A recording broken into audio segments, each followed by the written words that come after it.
नमस्कार दोस्तों, आज की इस वीडियो में एफसीएस सॉफ्टवेयर सॉल्यूशन लिमिटेड का टेक्निकल एनालिसिस करूंगा चार्ट पैटर्न की मदद से।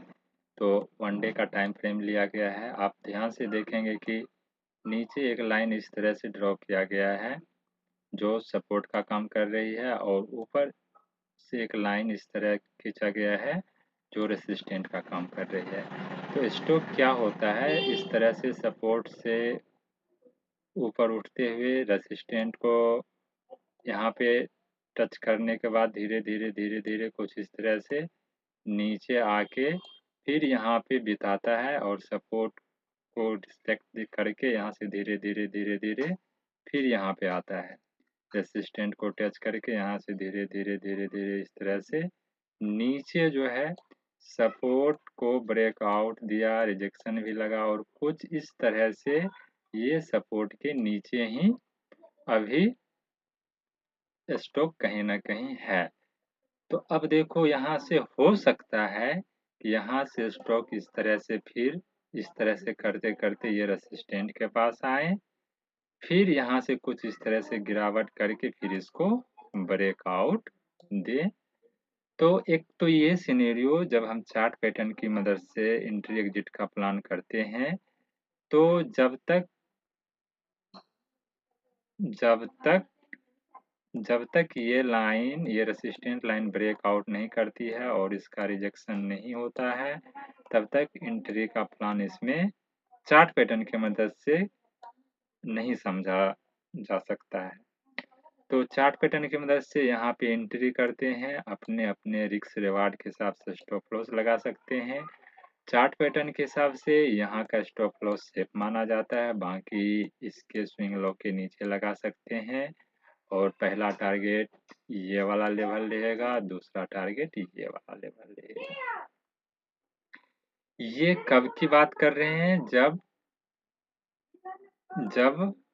जब ये रेसिस्टेंट लाइन इस तरह से ब्रेकआउट हो, रिजेक्शन हो, तब की। बट अभी तो स्टॉक में क्या हो रही है? अभी स्टॉक में गिरावट हो रही है। अभी तो स्टॉक ये सपोर्ट के नीचे है, तो हो सकता है इस तरह से करके और गिरावट यहाँ तक भी हो सकती है। जब ऊपर का सिनेरियो समझे तो नीचे भी तो ये यहाँ तक आ सकती है, दूसरा यहाँ तक आ सकती है, तीसरा गिरावट यहाँ तक हो सकती है, चौथा गिरावट यहाँ तक हो सकती है। मतलब कुछ इस तरह से स्टॉक में ये गिरावट हो सकती है। तो इस तरह का कुछ सिनेरियो बन रहा है। बट अब रहा कि फिर भी इसमें छोटा प्रॉफिट, छोटा स्टॉप लॉस देके एंट्री एग्जिट का प्लान करते हैं, तो वो क्या सिनेरियो बन सकता है? देखो, पहले नंबर तो चार्ट पैटर्न के हिसाब से इसमें एंट्री एग्जिट, चार्ट पैटर्न के हिसाब से एंट्री का तो अभी कोई मतलब मौका ही नहीं मिल रहा है। फिर भी कुछ रिस्क उठा के, कुछ रिवार्ड लेके एंट्री एग्जिट का प्लान यदि बन भी रहा है, तो यहाँ पे बन रहा है। देखोगे ये लाइन क्या है, एक अब ये सपोर्ट की काम कर रहा है। ध्यान से देखना, पहले तो अवॉइड ही करना है, क्योंकि ये पेनी स्टॉक है। पेनी स्टॉक जितना रिवार्ड देती है, रिस्क भी उतना ही होता है। तो पहले तो बात कर लिए, फिर भी अब यहाँ एक सपोर्ट लेके स्टॉक कहीं ना कहीं यहाँ पे बिता रही है, और ये अभी सपोर्ट लेवल के पास ही है। तो एक एंट्री यहाँ पे यदि करते हैं, बिल्कुल सिंसियर होके यदि यहाँ करते हैं, तो स्टॉप लॉस जस्ट ये वाली कैंडल के नीचे रखेंगे, याद रखना।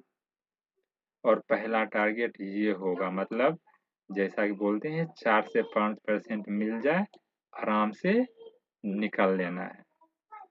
4 से 5% यहाँ पे हो जाएगा। दूसरा टारगेट फिर इसी के आसपास बन रहा है, 3 रुपये के आसपास। एक है, और तीसरा टारगेट इस तरह का बन रहा है 340 के आसपास। मतलब ये रेसिस्टेंट लेवल तक की ऐसे करके स्टॉक ऐसे ऐसे करके ऐसे ऐसे करके यहाँ तक की संभावना बन सकती है। तो एक ये सिनेरियो बन रहा है, बट फिर बोल रहा हूँ, जितना पेनी स्टॉक रिवार्ड देती है रिस्की भी उतना होता है। एकदम केयरफुल होके एंट्री एग्जिट का प्लान करना है। उतना ही रुपया से इसमें एंट्री एग्जिट का प्लान करेंगे जितना हमारी एपिटाइट मतलब हो, जितना हम उस रुपया को सहन कर सकते हैं। तो कुछ इस तरह की सिनेरियो बन रहा है। बाकी फंडामेंटली स्टॉक को देखते हुए लॉन्ग टर्म या शॉर्ट टर्म का जो भी प्लान करते हैं, चार्ट पैटर्न के साथ साथ फंडामेंटली स्टॉक को भी देखना चाहिए।